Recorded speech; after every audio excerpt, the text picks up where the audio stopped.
Oi, gente, sejam bem-vindos. Hoje a gente vai fazer uma coisa bem diferente. Vocês vão gostar. Hoje nós vamos fazer uma leitura dramatizada de um texto de teatro.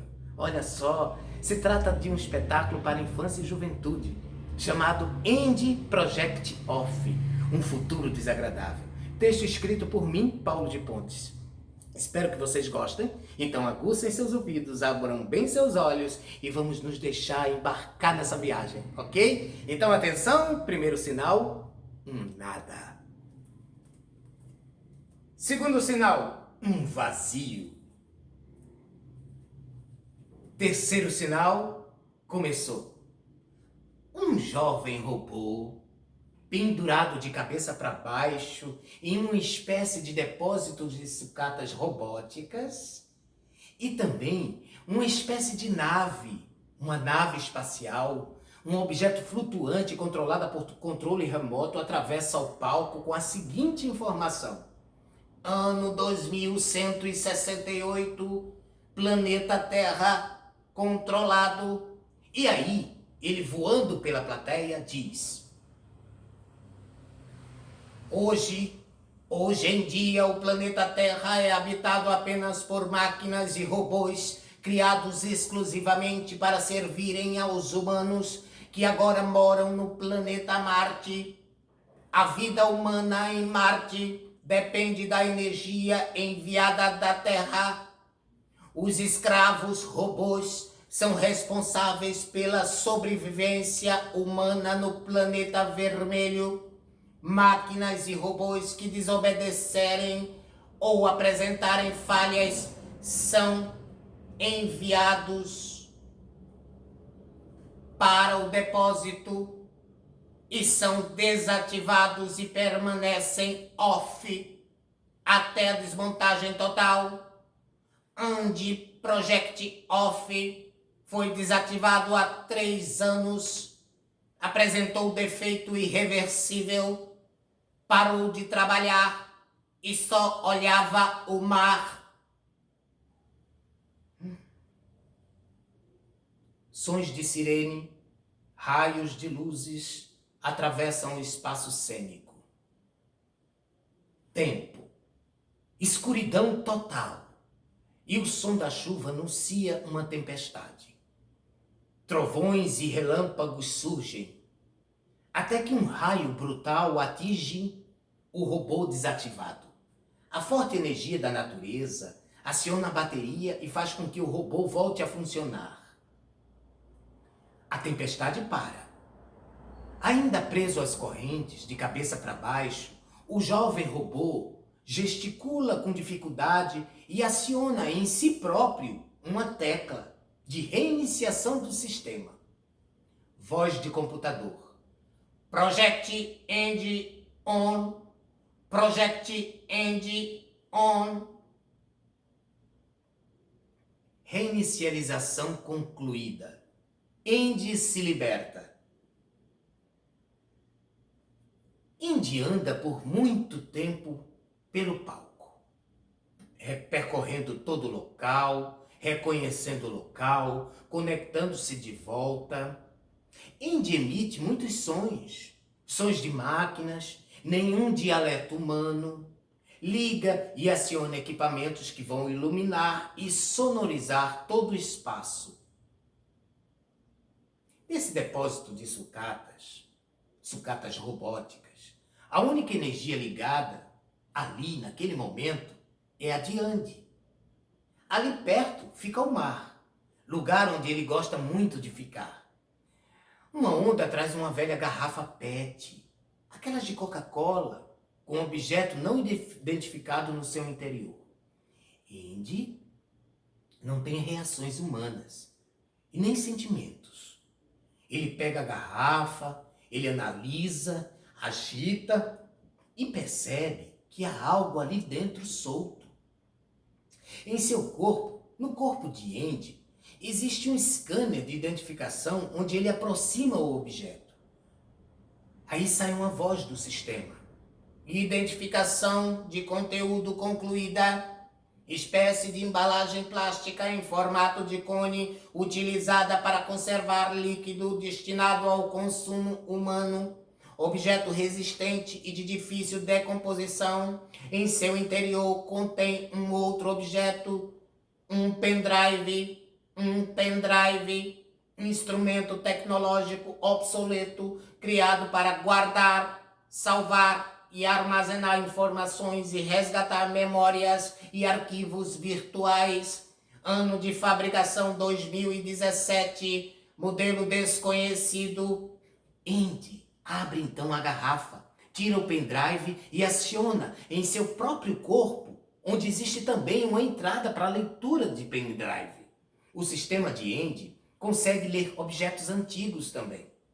Nesse momento, luzes em sua carcaça de robô acendem e sua mandíbula gesticula, proporcionando movimentos facilitadores para pronúncias, dialetos e sons humanos, e assim facilitar a leitura do documento encontrado guardado no objeto.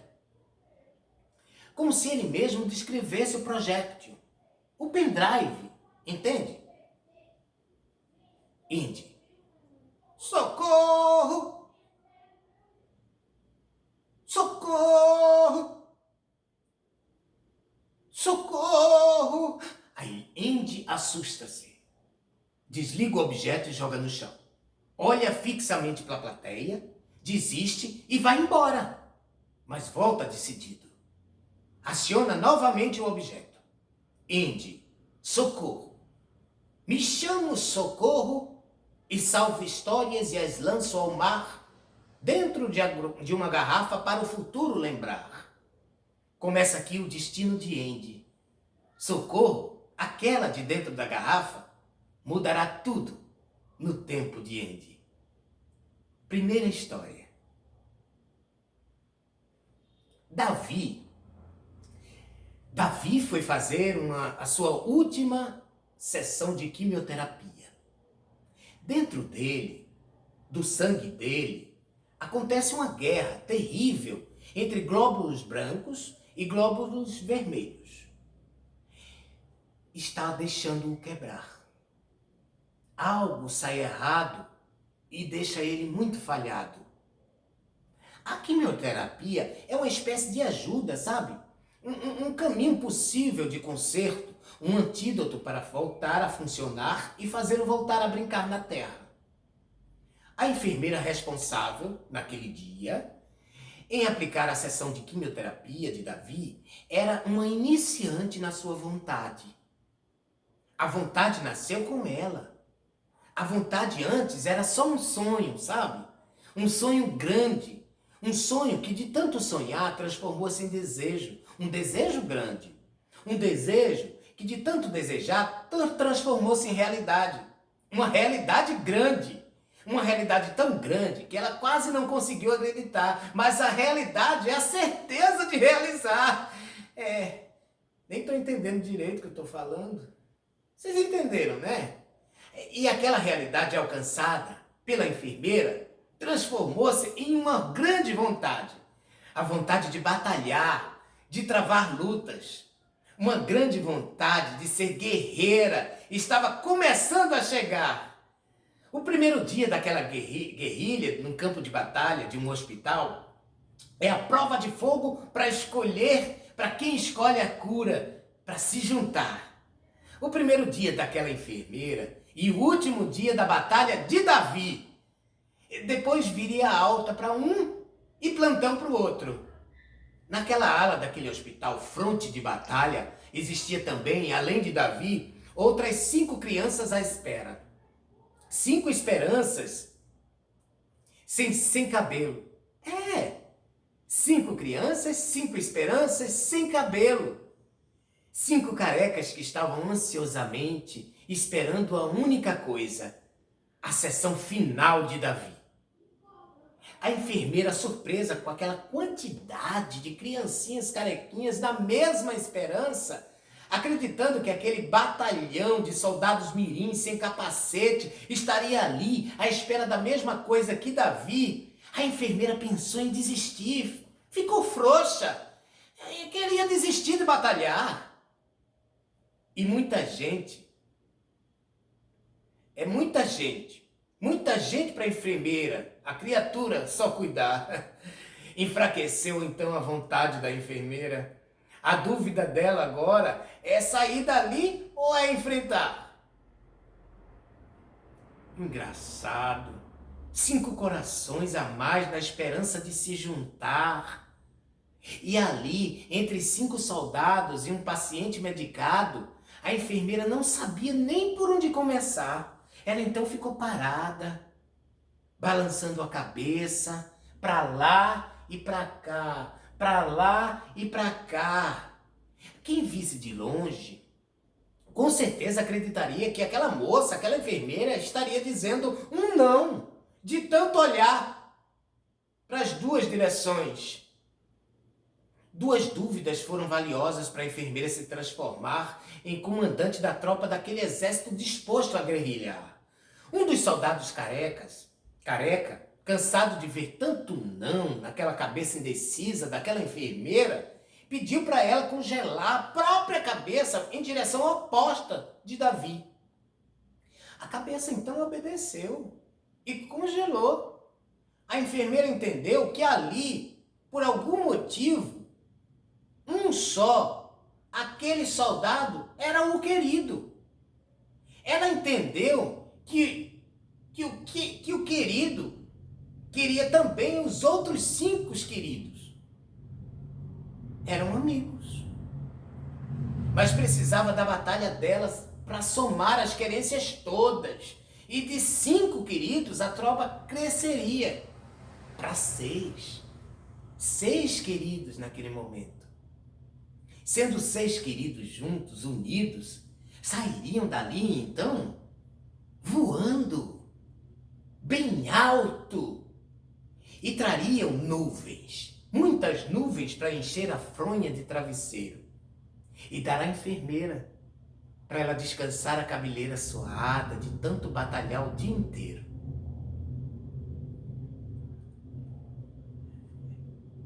Andy não percebeu, mas Andy viu ali, na história de Davi, que ele mudou um pouco.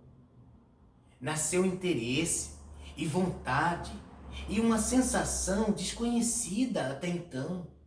Não dá para explicar. É muito desconhecida aquela sensação. A cabeça de Davi, de Andy, só a cabeça dele, agora passa a ser uma cabeça de gente, não de robô. Ele tem agora uma cabeça de gente.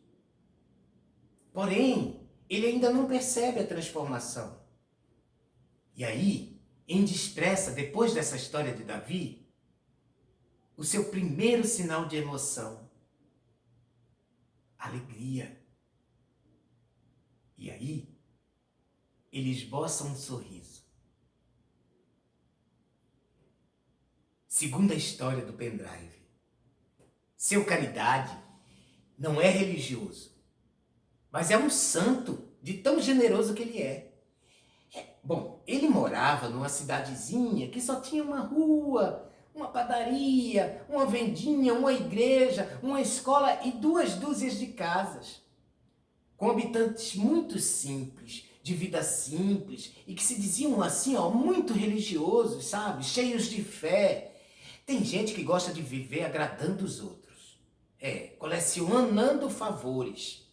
Seu Caridade era bem assim. Seu Caridade, ele não trabalhava, mas ele ganhava sorrisos e alguns agradinhos, vivendo de favor em favor. Um dia, ele deparou-se com uma beata.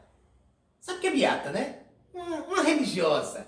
Ele deparou-se com ela, que tentava andar, sabe, de joelhos, no caminho de sua casa até a igreja. Aquela beata, ela acreditava que aquele sacrifício em andar ajoelhada, para ela, seria uma maneira de agradecer e pagar uma promessa alcançada, feita a Nossa Senhora das Dores, pelo desejo de curar um reumatismo. Aparentemente, né, ela estava curada. Seu Caridade, então, vendo aquela cena, ele ofereceu ajuda.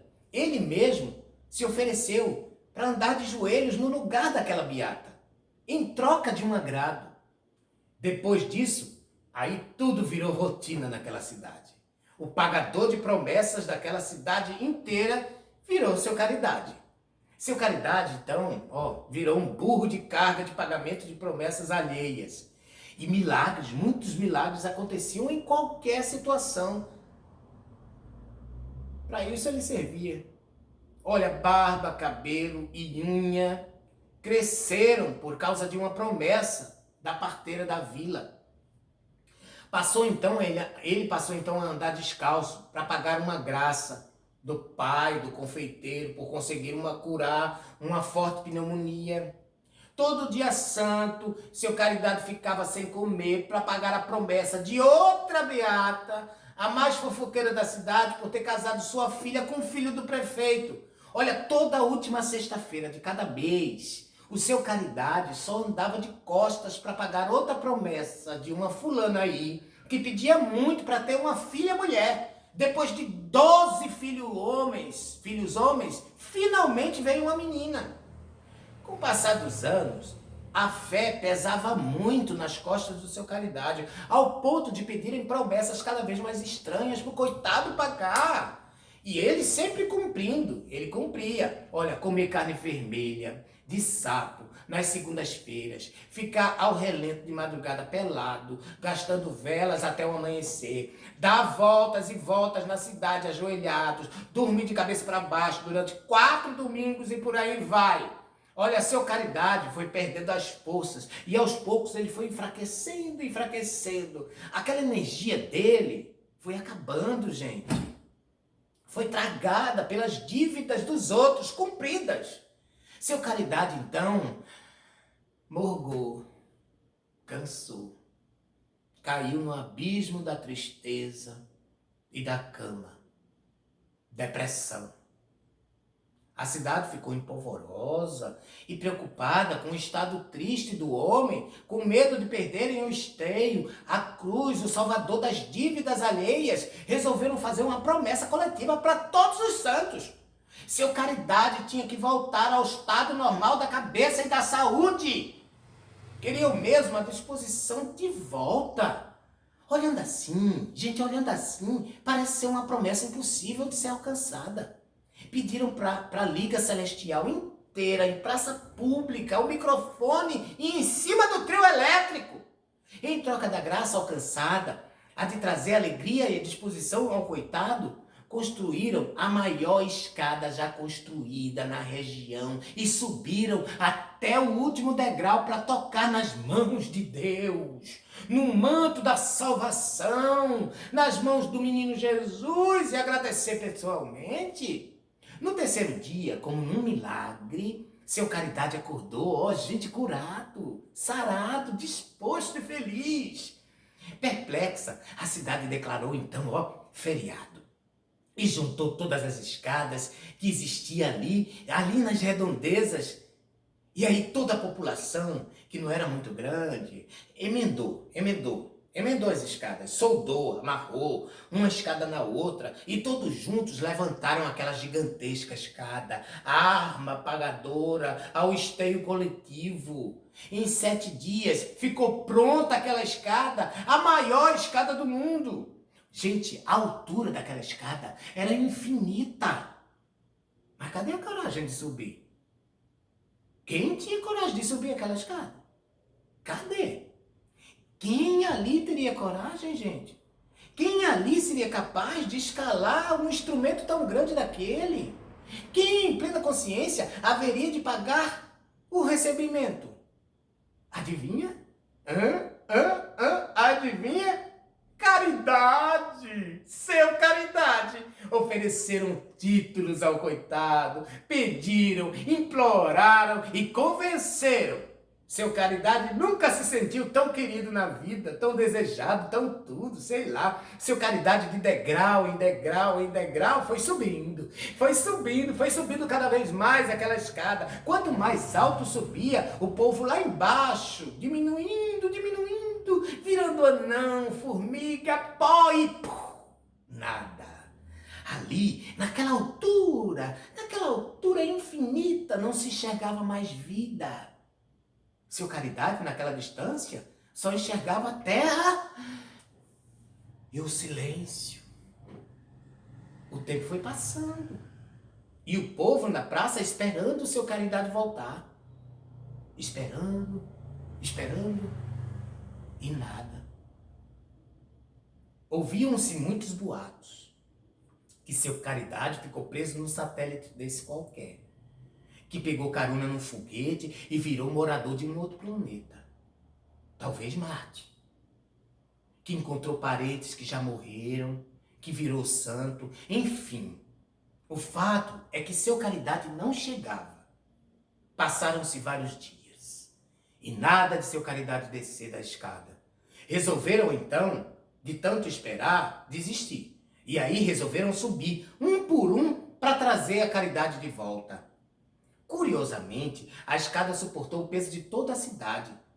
Coincidência ou não, o número de degraus deu certinho para a quantidade de gente que habitava aquela cidade. Acabaram-se os degraus e as pessoas. E seu Caridade? Nem sinal. Enfileirados naquela escada, aos poucos, eles perceberam que, de fato, seu Caridade, caiu a ficha. Seu Caridade nunca existiu. Tudo foi fruto de uma criação coletiva. Uma baita criação coletiva. Uma falsa verdade. Um desencanto. Uma lamentação. E um pouquinho de solidão também. Às vezes, até exagero endossa acalanto, confirma a fé. E é contagiosa. Seu Caridade é um acúmulo enganoso da fé. Aquele homem nunca foi e nunca veio. E as promessas nunca foram pagas de fato.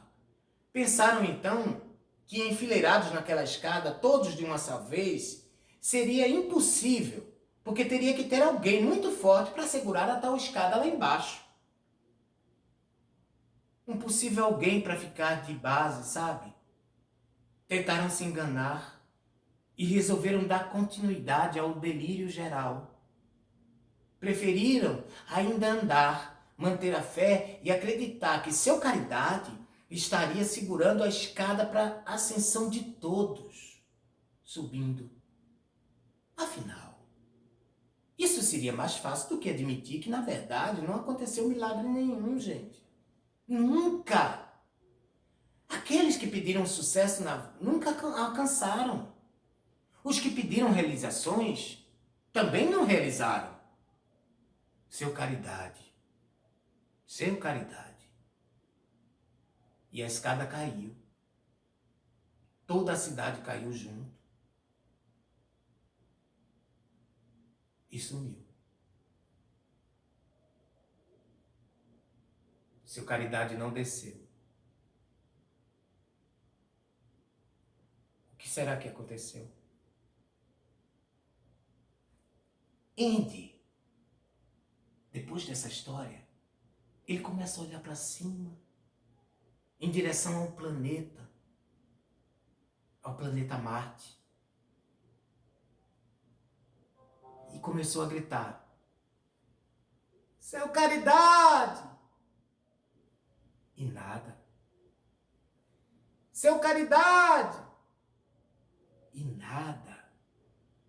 Sons de cidade, sinos de igreja, serrote, madeira queimando, batidas de martelo, árvores caindo, gelo, ladainhas. E aí, Andy começa a expressar uma reação humana. Ele deduz que todo mundo quer o céu. E pergunta: será que todo mundo quer o céu? Todo mundo quer o céu? Que da hora! Andy apresenta mudança. Ele já apresentou a cabeça, que virou cabeça de gente. Agora são os braços e as mãos, que não eram mais de robô, e sim de humanos. As pernas e pés também viraram pernas e pés humanas. Um humano robô. Quase gente. Andy não se dá conta ainda. Não percebe nada. Ele só sente, gente. Ele só sente. Aos poucos ele vai sentindo. Terceira história do pendrive. Twin tem 12 anos e vive numa tremenda bad. Uma bad existencial. Encanado demais com a vida. Acha que tamanho é documento. Ainda anda sempre com a fita métrica no bolso.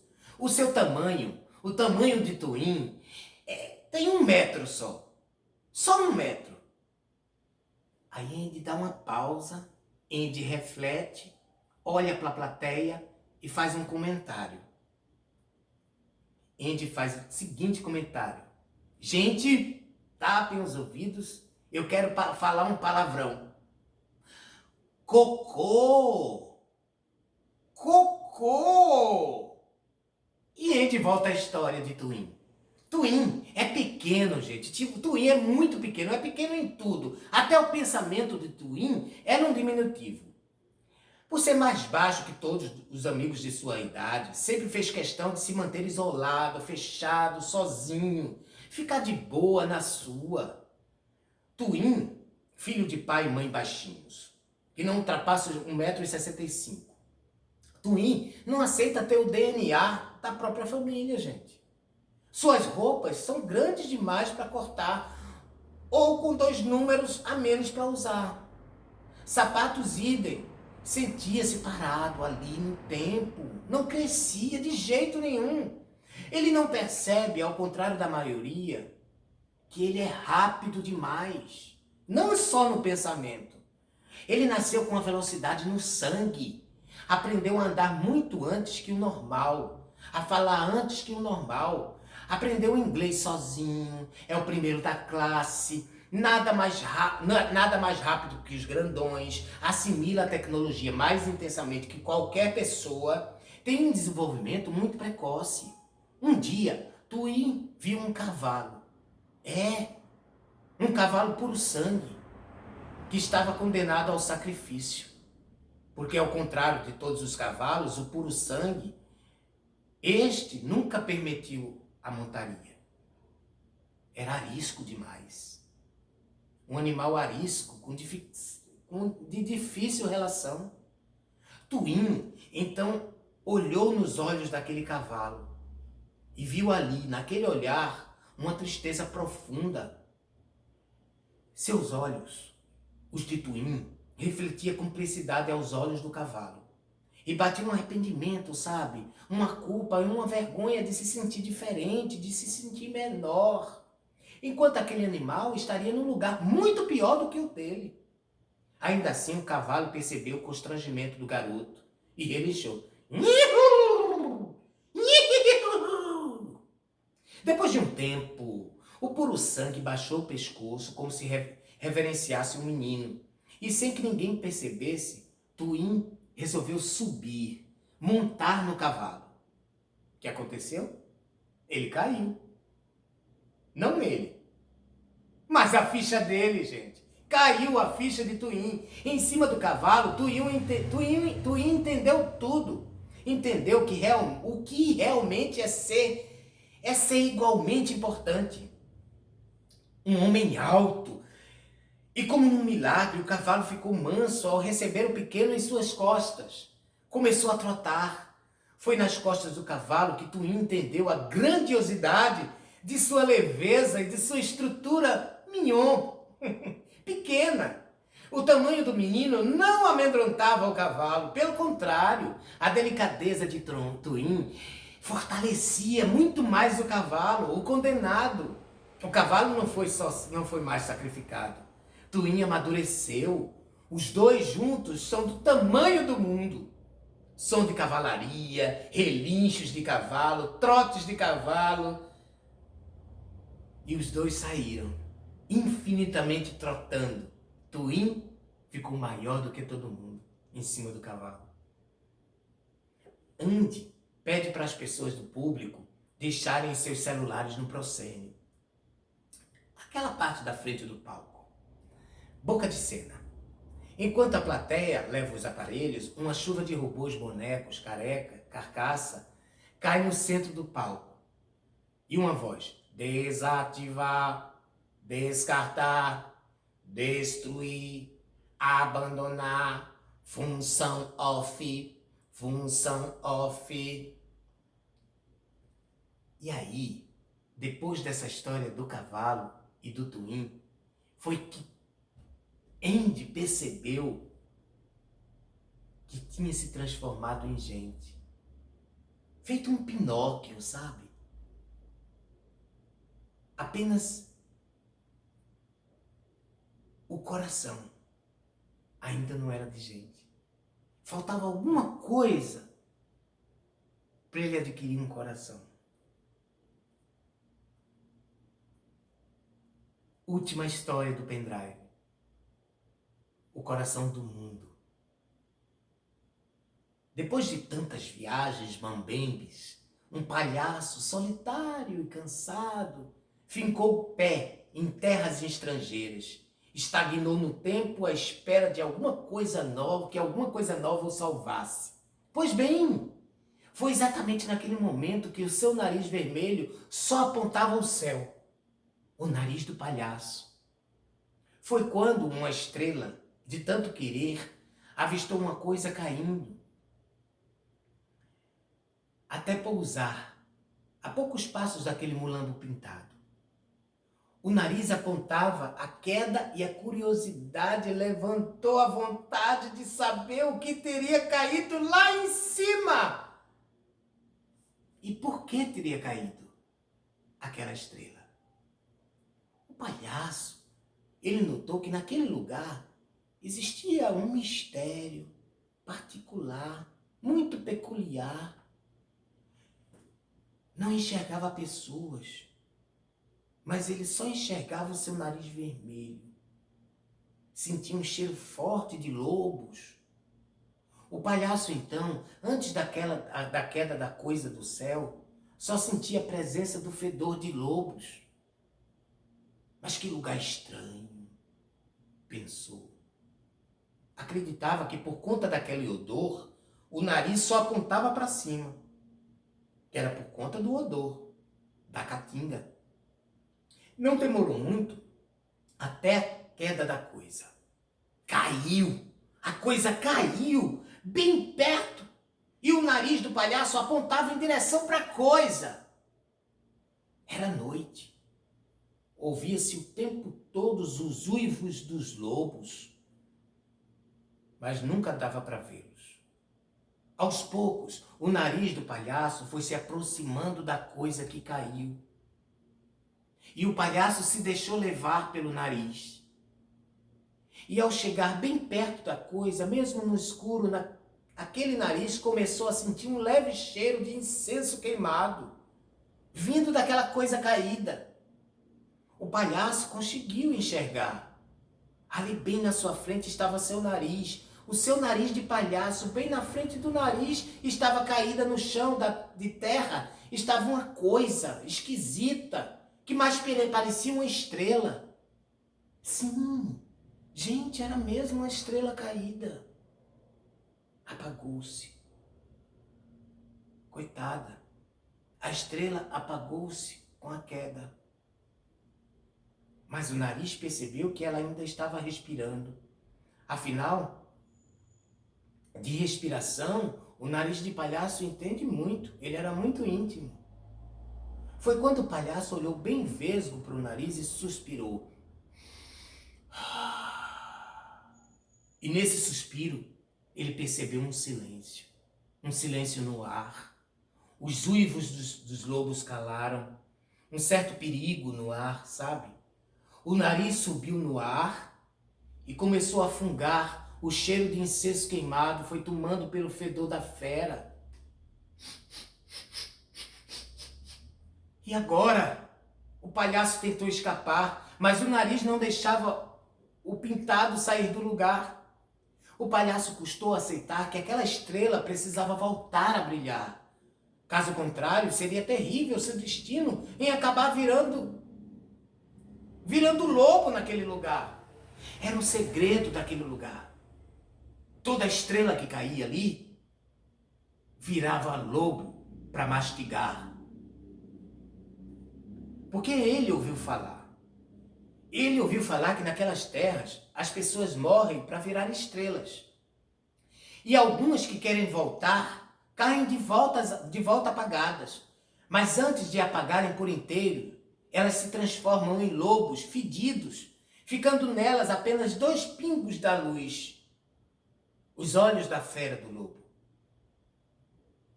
que é o nome daquele lugar onde o cansado palhaço foi parar. Olhos de lobo. Olhos de lobo. Dominado pelo próprio nariz, o palhaço resolveu encarar as feras daquele lugar. Deixou seu nariz guiar e desgrudou ele do lugar. E prendeu a respiração. E como um elástico que fazia o nariz grudar na cabeça do palhaço, criou a melhor arma para o perigo daquele lugar enfrentar. Antes da estrela coisa se transformar, o palhaço, sem respirar, catou as melhores pedras do lugar e começou a atirar com a perfeição de acertar na tal mosca das feras daquele lugar. Aquela mira, como um badoque, aquela mira só o nariz de um palhaço pode mirar. E o estilingue, o badoque daquele palhaço, conseguiu apagar os olhos iluminados daqueles lobos que antes caíram estrela. Eram pessoas vivas e alegres daquele lugar. As pedras acabaram com os lobos maus e assim impediram a estrela coisa também de se amaldiçoar. O nariz já estava fraco, coitado. E o seu elástico todo esquiçado de tanto atirar. Mas ainda respirava e cheirava a esperança do lugar. A estrela apontou para o céu e pediu para voltar. O palhaço entendeu que só ele pode grudar de volta a estrela coisa naquele céu de lona para brilhar. E aí acomodou a coitada no oco do nariz. Esticou mais e mais uma vez o elástico esgarçado e mirou para o teto da lona que grudou no chiclete na estrela coisa e num espirro só empurrou o estilingue soltando a estrela de volta para a lona do lugar. E foi justo naquela hora, a hora do espetáculo começar. Então, o picadeiro iluminado recebeu mais uma vez os lobinhos do lugar. E todos riam daquele artista com a melhor arma contra os lobos maus.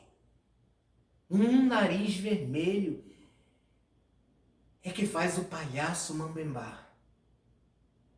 Um nariz vermelho é o herói do lugar. O detalhe que faltava surge ao som de risos e gargalhadas. O pendrive cai no chão e a imagem do nariz vermelho da última história é refletido flutuante no espaço até parar no peito de Andy. Batidas cardíacas fazem com que Andy tenha várias reações humanas ao mesmo tempo. Ele ri, ele chora, ele grita, ele canta, ele pula, ele dança, ele se belisca, ele conhece a dor. Só aí ele percebe a sua transformação por inteiro. Então ele para, ele olha para você, para a plateia, para o alto e grita: vem! Vem para cá! Pega o pendrive e toca o coração de cada um que encontrar. A Terra recupera a riqueza e humanos desistem de Marte. Androides e robôs viram apenas ficção de cinema e televisão, ou então de sonhos. E o planeta Terra agora está no coração de Andy, que acorda um menino com muita vontade de brincar. Fim. Gente, espero que vocês tenham gostado da nossa história de hoje, do nosso texto, da nossa leitura dramatizada. E aguardem que logo em breve nós faremos uma outra leitura. Companhia Maravilhas de Teatro, Casa Maravilhas. Beijo e até a próxima.